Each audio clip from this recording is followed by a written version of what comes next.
Everyone, today I'll discuss about meter bridge. So this one bridge is based on Wheatstone bridge.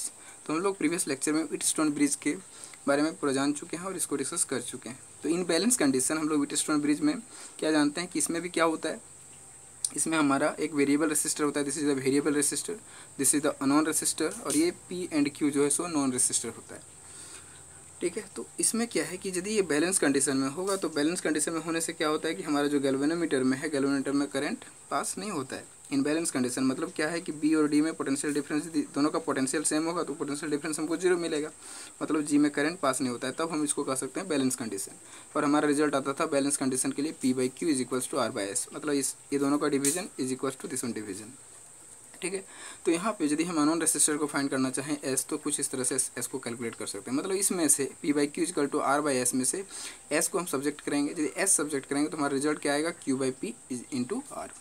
ठीक है, तो इस equation को हम यूज करके हमको व्हीटस्टोन ब्रिज को सॉल्व करना है। तो देखो व्हीटस्टोन ब्रिज का डायग्राम में क्या क्या है उसको पहले समझ लेते हैं हम लोग, उसके बाद पूरा इस व्हीटस्टोन ब्रिज को ही इस मीटर ब्रिज के लिए हम लोग कंपैरिजन करेंगे। तो देखो मीटर ब्रिज का डायग्राम, तो मीटर ब्रिज का डायग्राम कुछ टाइप से होता है हमारा।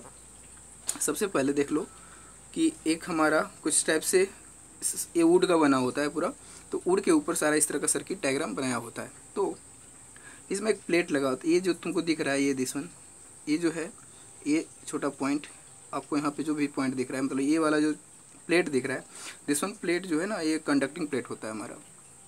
कंडक्टिंग प्लेट में पॉइंट बनाया होता है तुम्हारा तार जोड़ने के लिए, एक यहाँ पे पॉइंट बनाया होता है, फिर यहाँ पे यहाँ पे आप देख सकते हो रेड कलर से वहाँ डॉटेड है। तो उस जगह पे क्या होता है, पॉइंटेड होता है। पॉइंट मतलब कि नट वहाँ पे तुम्हारा रहता है, तार को वहाँ पे कस देने के लिए वहाँ पे बना होता है। ठीक है, इस टाइप से कुछ बना होता है। तो ये जो ऊपर से दिख रहा है ये कंडक्टिंग प्लेट है, और इसके ऊपर हमको तार जोड़ना होता है। ये तार है, कुछ टाइप से वायर को हमको जोड़ना है। ठीक है, और उसमें ये जो रेसिस्टर है ये तुम्हारा वेरिएबल रेसिस्टर होता है, और ये जो है सो अननोन रेसिस्टर होता है। ठीक है, बाकी इधर देखो और भी कंस्ट्रक्शन देख लो। ये सर्किट तो पूरा दिख नहीं रहा होगा तुमको कि पूरा सर्किट किस तरह से है, मतलब वो समझ लो पहले। मतलब यहाँ से देखो सेल लगाएं, EMF आई मीन बैटरी लगाएं यहाँ पे, तो बैटरी से करंट कुछ टाइप से जाएगा। तो सर्किट मेरा क्लोज दिख रहा होगा, देख सकते हो यहाँ पे कि यहाँ से करंट कुछ टाइप से इधर से जाएगा, यहाँ पे गया, ये कंडक्टिंग प्लेट है, यहाँ गया, फिर यहाँ से इस सर्किट को पूरा कंप्लीट कर देंगे। देखो पहले से सब सारा चीज़ सेटअप करके रखें, तो ऐसे जाएगा पूरा सर्किट। देखो तुम्हारा क्लोज हो चुका है ऑलरेडी। ठीक है, यहाँ पे आया फिर वापस, क्योंकि ये कंडक्टिंग प्लेट है, इसके ऊपर हम वायर लगा दिए। वायर मतलब यहाँ पे रेसिस्टर है, यहाँ भी रेसिस्टर है। ठीक है, ये अननोन है, इसको हमको फाइंड करना है। तो आप देख सकते हो कि यहाँ से फिर तार कनेक्ट करके यहाँ से की को जो हम क्लोज कर देंगे तो हमारा सर्किट क्या हो गया, बन गया पूरा ऑलरेडी कंप्लीट। तो एक्चुअली इसमें क्या है कि इसमें भी हमको बैलेंस कंडीशन बैलेंस लाना पड़ता है, बैलेंस करना पड़ता है। तो बैलेंस करने के लिए देखो यहाँ पे हम पूरा इसी सर्किट से कंपैरिजन करेंगे इसमें। तो यहाँ पे एक तार होता है लगा हुआ, ये देखो ये तार जो ब्लैक कलर में है, ये तुम्हारा पतला सा वायर लगा होता है इसमें, ये वायर है। और इस वायर में ही हमको क्या करना है, देखना है कि कहाँ पे बैलेंस होगा, मतलब बैलेंस करना होता है। जिस तरह से गैल्वेनोमीटर में बैलेंस करते थे उसी टाइप से यहाँ पे हमको देखना है कि मतलब क्या होता है ना कि डी के जगह पे एक पॉइंट है, यहाँ से एक गैल्वेनोमीटर सेट किया हुआ है, देखो इस जगह पे जी लगा हुआ है, और इस पर एक पॉइंट लगा देते हैं तार को, और इसी तार में टच कराना होता है कि यहाँ से लेकर के जहाँ भी मतलब क्या है ना गैल्वेनोमीटर का डिफ्लेक्शन जीरो होगा उसी जगह पे हमारा बैलेंस पॉइंट होता है। तो ये प्रैक्टिकल है, इसको हम लोग प्रैक्टिकल लैब में भी कर सकते हैं। प्रैक्टिकल लैब में ये इंस्ट्रूमेंट आपको अवेलेबल मिलेगा। तो कुछ इस टाइप से हम लोग कनेक्ट करते हैं। किस तरह से, इस तरह का पूरा डायग्राम मिलेगा। कनेक्ट करने का बस पॉइंट है, एक यहाँ पे है, एक यहाँ पे है, यहाँ पे, यहाँ पे, यहाँ और यहाँ पे कनेक्ट करने का पॉइंट है हमारा सारा। ठीक है, और बीच में जो डी पॉइंट यहाँ पे दिखा है, डी पॉइंट पे हम लोग को लगाना पड़ता है गैल्वेनोमीटर। गैल्वेनोमीटर को एक तार वहाँ से तार निकालेंगे, गैल्वेनोमीटर में सेट करेंगे। एक साइड में मतलब पॉइंट पॉजिटिव उधर होगा, इधर नेगेटिव से निकाल करके इधर आपको तार में टच कराना है। तो जहीं पे हमारा गैल्वेनोमीटर में डिफ्लेक्शन नहीं दिखेगा that is there is the balance condition, कुछ टाइप से होता है। तो आप देखना चाहोगे कि देखते हैं कि यदि दोनों में सिमिलरिटीज़ है तो किस तरह से आप दिखा सकते हो उसको सिमिलरिटीज़ को। तो देखो हमारा सबसे पहले जो स्केल है, ये स्केल होता है 100 सेंटीमीटर का। मतलब ये जो तार इसमें लगा होता है, वायर जो लगा होता है, ये वायर हमारा 100 सेंटीमीटर का लगा होता है। ये फिक्स है, सारे इंस्ट्रूमेंट में आपको 100 सेंटीमीटर का ही वायर इसमें मिलेगा। ठीक है, ये प्रैक्टिकल पूरा है प्रैक्टिकल के लिए, लेकिन कभी कभी थ्योरी में भी पूछ देता है, तो आपको इसको जानना बहुत ज़रूरी है। ठीक है, तो आप यहाँ पे देख सकते हो हमको क्या चाहिए। यहाँ से जानते हैं कि इसमें EMF लगा है, तो यहाँ भी EMF लगा है, यहाँ की है तो यहाँ भी की है। ठीक है। अब यहाँ से करंट हमारा कुछ इधर जा रहा है, तो यहाँ से भी करंट हमारा जा रहा है आई करंट, तो यहाँ भी क्या है, इसमें भी आई करंट जा रहा है। देखो कंपैरिजन करके पूरा समझना है इसको, मीटर ब्रिज को, ठीक है। अब आई करंट यहाँ से जाएगा, करंट यहाँ मेरा डिवाइड होगा कुछ टाइप से, इधर I1 जाता था, इधर जो भी है इधर I2 की करंट जा रहा है, तो डिवाइड हो रहा है मेरा करंट यहाँ पे। तो यहाँ भी देख सकते हो कि हमारा करंट कुछ इधर से गया, इस पॉइंट पे आया, इस पॉइंट से एक वायर में जाएगा, कुछ उधर चला जाएगा, मतलब डिवाइड हो रहा है। तो 100% यहाँ पे क्या है देख सकते हो कि P और Q ये नॉन रेसिस्टर्स हैं। तो नॉन रेसिस्टर हमको इस तार में ही बनाना है, मतलब इस तार जो पूरा है, ये वायर जो यहाँ पे है, उसको लेंथ के अकॉर्डिंग हमको देखेंगे। तो सबसे पहले आप देख लो कि पी क्यू को अभी छोड़ो, देखो आर और एस हमको मिल रहा है कि नहीं। तो ये क्या है, R is the variable resistor. यहाँ पे क्या होता था कि this is the variable resistor, तो यहाँ पे देखो हम वेरिएबल रेसिस्टर को लगा लिए, मतलब यहाँ पे रेसिस्टेंस बॉक्स होता है, मतलब आप जब प्रैक्टिकल करोगे तो रेसिस्टेंस बॉक्स लगाया जाता है, जहाँ से हमको क्या करना होता है कि रेसिस्टेंस को कम ज़्यादा करना होता है, मतलब इस तरह से कम ज़्यादा करो कि जिससे हमारा ये सर्किट पूरा बैलेंस हो जाए, मतलब इस गैल्वेनोमीटर में डिफ्लेक्शन ना दिखे, ठीक है। तो ये मेरा वेरिएबल रेसिस्टर है, और ये जो है सो इसमें तार एक कनेक्ट किए हैं जिसका रेसिस्टेंस हमको पता नहीं है, मतलब this is the variable resistor, this is the unknown resistor. तो यहाँ पे देख सकते हो this is the variable resistor, this is the unknown resistor. ये अननोन रेसिस्टर है, तो यहाँ भी देख सकते हो ये अननोन रेसिस्टर है, ठीक है। तो ये दो चीज़ आपको मिल गया। अब हमको चाहिए क्या क्या, आर और एस मिल चुका है आपको, अब चाहिए पी और क्यू। तो पी और क्यू कहाँ पे आपको लिखना है, सो देखो अब समझाते हैं आपको पी और क्यू कहाँ पे लिखना है। तो उसको लिखने से पहले सबसे पहले हम लोग यहाँ पे लेंथ कंसीडर कर लेंगे कि देखो ये यदि 100 सेंटीमीटर का है, टोटल कितना है, यहाँ से यहाँ तक का जो लेंथ है वो हमारा है टोटल 100 सेंटीमीटर। ये टोटल लेंथ 100 सेंटीमीटर है। यदि ये टोटल 100 सेंटीमीटर है तो मान लो कि इस पॉइंट से हम गैल्वेनोमीटर सेट किए, जॉकी इसको बोलते हैं, यहाँ पे ये जो टच करते हैं उसको जॉकी बोला जाता है। तो इस जॉकी को यदि हम यहाँ पे टच कराएं, मान लो टच कराते आए इस पॉइंट पे, इसी पॉइंट पे जहाँ पे हम बी माने हैं, ये यहाँ पे मान लिए हैं, ये बी इस पॉइंट को माने, तो यदि इस पॉइंट पे हमारा गैल्वेनोमीटर में डिफ्लेक्शन नहीं दिखे, there is no deflection, then we can say this circuit is balanced. जिस तरह से इसमें भी होता था कि गैल्वेनोमीटर में डिफ्लेक्शन नहीं दिख रहा है तो हमारा सर्किट क्या है, बैलेंस्ड है। तो यहाँ भी यदि इस पॉइंट पे जब तार में टच कराना होता है कि यहाँ से ऐसे टच करते गए इधर डिफ्लेक्शन दिखेगा, इधर भी डिफ्लेक्शन दिखेगा, लेकिन इस पॉइंट पे यदि नहीं दिख रहा है डिफ्लेक्शन, इसका मतलब है कि यहाँ पे आपका सर्किट क्या हो रहा है, बैलेंस्ड हो रहा है। तो हम मान लेते हैं कि यहाँ से यहाँ तक, मतलब ए से सब जगह पॉइंट कंसीडर किया हुआ है, देख सकते हो यहाँ भी क्या माने, ए बी सी डी, इस तरह से कुछ माने थे, तो यहाँ भी माना हुआ, देखो A B C D, 4 point आपको दिख रहा है यहाँ पे। तो हम लोग कंसीडर कर लेते हैं कि यहाँ से एल लेंथ पर, मतलब यहाँ से यहाँ तक का लेंथ एल है, हम मान लेते हैं एल लेंथ पर हमारा क्या है, ये सर्किट बैलेंस्ड हो रहा है।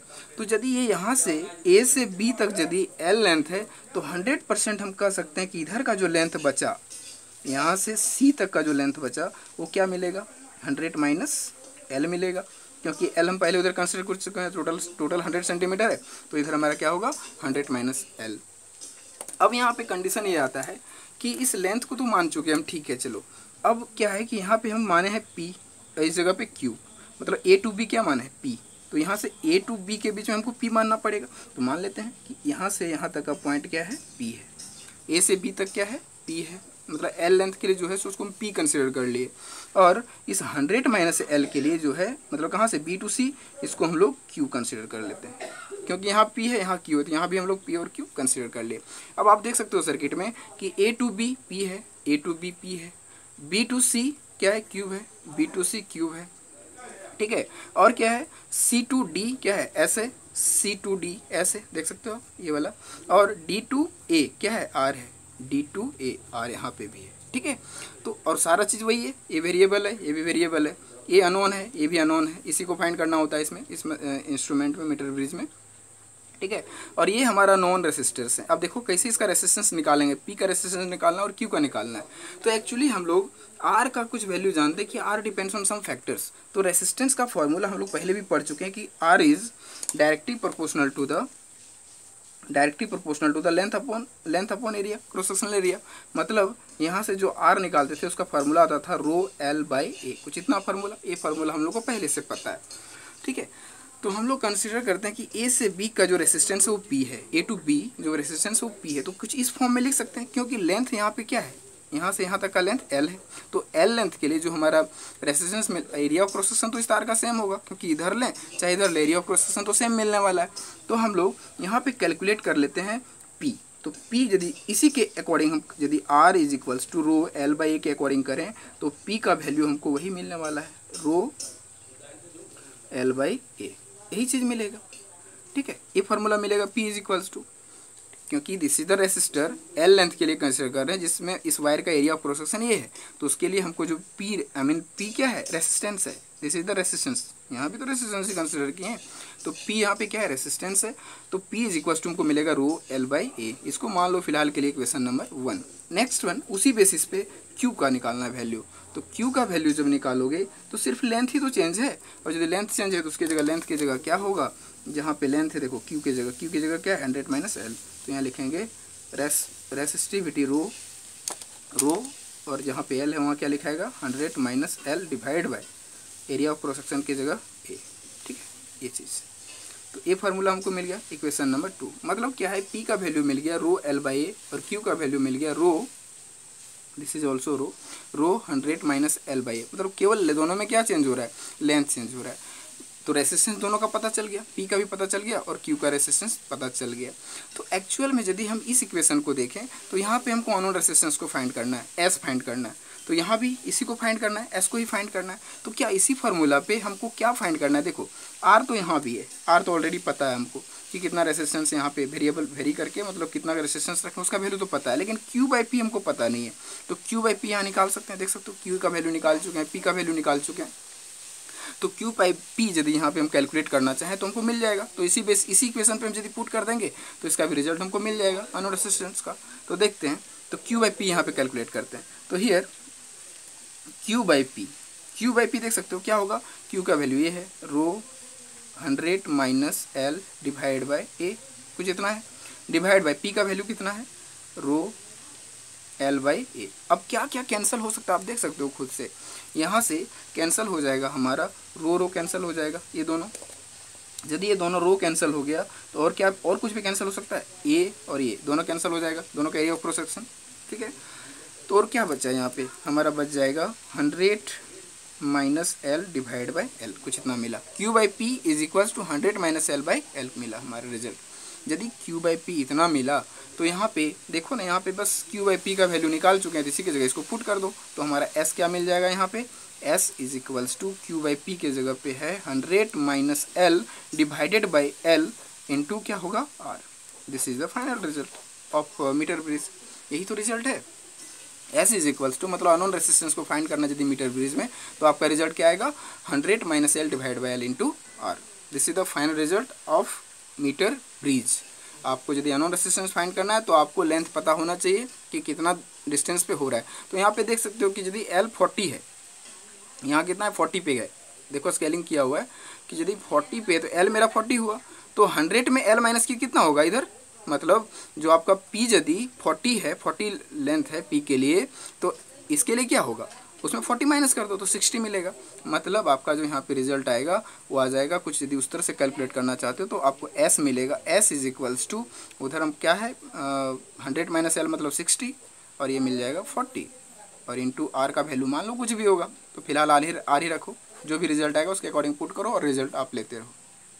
ठीक है, तो कुछ इस तरह बेसिस पे हमारा काम करता है। मतलब आप सिंपल सा माइंड में रखना है, S is equals to 100 minus L divide by L into R। This is the final result of metre bridge. ये अननोन रेसिस्टर है, this is the unknown resistor, this is the variable resistor, और ये हमको resistivity के according find किए। मतलब यहाँ पे क्या दिख रहा है ना कि change of length by actual length, change of length by actual length. ठीक है, इसके अकॉर्डिंग हमारा है, तो S is equals to 100 minus L by L into R। This is the final result of Wheatstone bridge, sorry metre bridge. ठीक है, तो ये मीटर ब्रिज का हमारा फाइनल रिजल्ट मिला। क्या रिजल्ट मिला, S is equals to 100 minus L this one divide by this one L। ठीक है, L ये वाला 100 माइनस L ऊपर डिवाइडेड बाय, मतलब यही चीज़ है आपका result. S is equals to 100 minus L divide by L into R। This is the final result of metre bridge. ये बहुत इंपॉर्टेंट फार्मूला है, बस आप में क्या है, आप कुछ नहीं, आपको ये फार्मूला माइंड में सेट रहना चाहिए, इससे इन रिलेटेड न्यूमेरिकल जो है बहुत डिफिकल्ट नहीं आता है। ठीक है, आपको यदि फार्मूला पता रहेगा तो बस एल आपको पता होना चाहिए, आपको वहाँ पे दिया रहेगा वैल्यू एल, तो उसके अकॉर्डिंग पुट करते जाना और आप कैलकुलेट करते जाओ। ठीक है, तो यही है आज का लेक्चर हमारा। This is the metre bridge, it is based on the Wheatstone bridge. मतलब पूरा ये बेस्ड है व्हीटस्टोन ब्रिज पे, मतलब कह सकते हो एक तरीके से कि ये व्हीटस्टोन ब्रिज का ही एप्लीकेशन है, व्हीटस्टोन ब्रिज के ही प्रिंसिपल को सारा फॉलो करता है हमारा metre bridge. So okay then, this is all about today lecture. So thank you for watching.